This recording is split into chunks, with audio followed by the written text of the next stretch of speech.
trying to be perfect or like allowing that part to rule can also like help you say things you didn't really mean. Yeah. Right? Or go down tangents that are like you think are perfect, or you think you're saying something that they want to hear, the same idea as like fawning, right? Like I'm going to say what these people want to hear, I think, to make their podcast better or whatever. When like the goal is just to be like 100% what it is. And let it be. Yeah. And that's not easy. No. It's taken for just like using our podcast as an example, you know, like, well, I don't know, actually. I think our podcast was probably our first art project where we actually were like, we started off being like, this ain't going to be perfect. We know shit. Like we set up our iPhones first. We did it in my house. Which was still really good.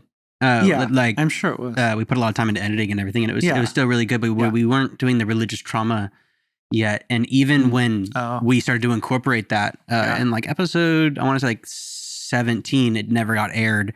And it was a really deep parental religious trauma, and we had to redo it, and it was like our first experience of us failing ourselves, you know? But then now to get to episode 70, we've interviewed a handful of people.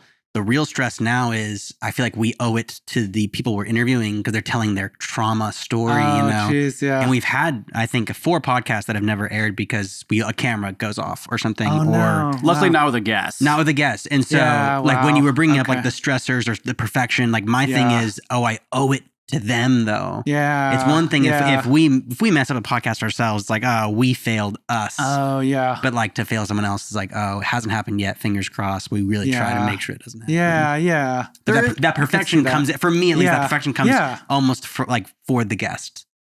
Yeah. And so I'd be curious, like, what are you afraid would happen?